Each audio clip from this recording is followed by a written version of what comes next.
এত কষ্ট করে ডেকোরেট করা কেকগুলো যখন এভাবে নষ্ট করে ফেলে তখন যে আমাদের কাছে কেমন লাগে তা আর বলার অপেক্ষা রাখে না। কাস্টমার আপু আমার রিপিট ক্লায়েন্ট ছিলেন, এটা ওনার চতুর্থ কেক ছিল অর্ডার করা আমাদের কাছ থেকে। আর এই কেকটা আপু অর্ডার করেন রাত 12টার দিকে, ওনার পর দিন রাতে দরকার ছিল। তো যেহেতু অনেক রাত হয়ে গিয়েছিল তখন আমি পারিনি কেকটা বানাতে, আমাকে সকালে বানাতে হতো। আমি যতটুকু সম্ভব কাজ করে রেখেছিলাম রাতে, কিন্তু কেকটা আমি সকালেই বানাই। তো কেকটা ফ্রিজে রাখতে রাখতে আমার প্রায় দুপুর 1টা 1:30 এরকম বাজে। তো আমি শিডিউল নিয়েছিলাম যেন 6টা বাজে ডেলিভারি ম্যান এসে নিয়ে যায়। আপু চেয়েছিলেন রাত 8টা 9টার মধ্যে হলেই হবে।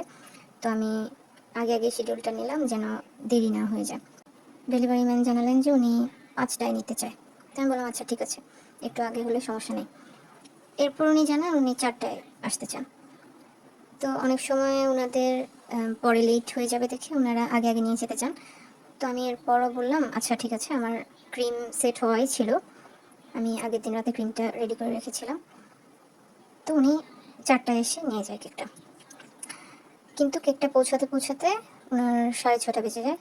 তো এর মধ্যে ওই দিন প্রচুর গরম ছিল, আর এই গরমের মধ্যে প্রায় 2.5 ঘন্টা পর্যন্ত কেকটা বাইরে থাকলে কেকটা নষ্ট হয়ে যাওয়ার চান্স অনেক বেশি থাকে। যেহেতু যে কোনো দুধের তৈরি বা ডেজার্ট আইটেম বেশিক্ষণ বাইরে থাকে না, আমরা সবাই জানি। তাও ভিতরে কেকটা তো ভালোই ছিল, কিন্তু উপরের ক্রিমটা একদম গলে পানি পানি হয়ে যায়।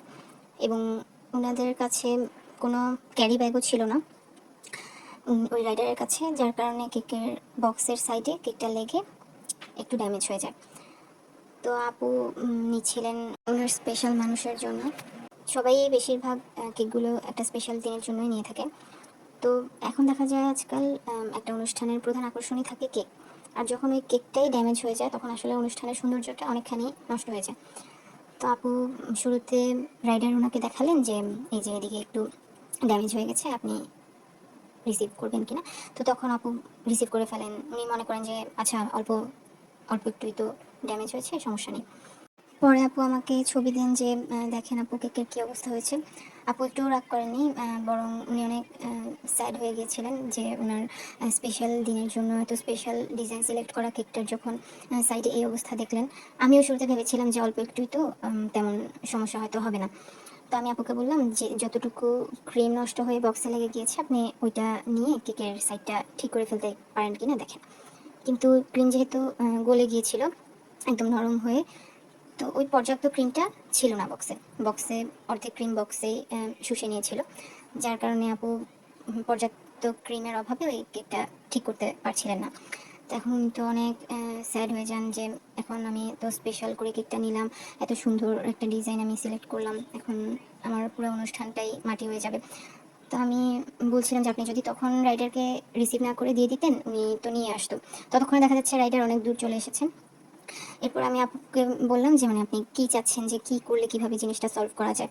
তো উনি বললেন যে আমি জানি না, আমাকে যে কোনোভাবে ডিজাইনটা ঠিক করে দেন। তো একবার ভাবলাম আশেপাশের আমার অন্য কোনো বেকার আপু বা কাউকে যদি বলে ঠিক করানো যায়। পরে রাইডার বললেন যে ওনার আরও ডেলিভারি আছে, উনি হয়তো করতে পারবেন না, তাও পারলেও শিওর না, দেরিও হয়ে যেতে পারে। আপু বললেন আমাকে 10টার মধ্যে যে কোনোভাবেই ডিজাইনটা ঠিক করে দিলেই হয়। তো এখন আমি চাচ্ছিলাম না যে কেকটা যেহেতু এমনি গরমে এতক্ষণ বাইরে ছিল, এর মধ্যে আরও বেশি বাইরে আনা নেওয়া করলে কেকটা আরও বেশি ড্যামেজ হওয়ার চান্স থাকে। আমি আরও শর্টকাট কোনো একটা সলিউশন চিন্তা করতে করতে আমার মাথায় আসলে আমি একটু ক্রিম আপুকে পাঠিয়ে দিলেই কিন্তু পারি। আপু নিজ হাতে অ্যাটলিস্ট ছবিতে যেন ড্যামেজটা বোঝা না যায়, যেহেতু ওই সাইডে ডান সাইডে হয়েছে কেকটার ড্যামেজ, আর কেকের মূল আকর্ষণটা ছিল বাম সাইডে।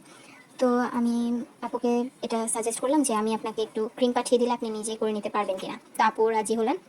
যদিও ক্রিমটা পাঠাতে আমাদের আবার ডেলিভারি চার্জ দিয়ে এক্সট্রা পে করতে হয়েছিল, কিন্তু যেহেতু আমাদের সার্ভিসের কারণেই হয়েছে, আমার ডেলিভারি ম্যানের হোক আর যারই হোক, আপু তো আমার কাছ থেকেই সার্ভিসটা নিচ্ছিলেন। তো আপুর তো এখানে কোনো হাত ছিল না, আমারও হাত ছিল না।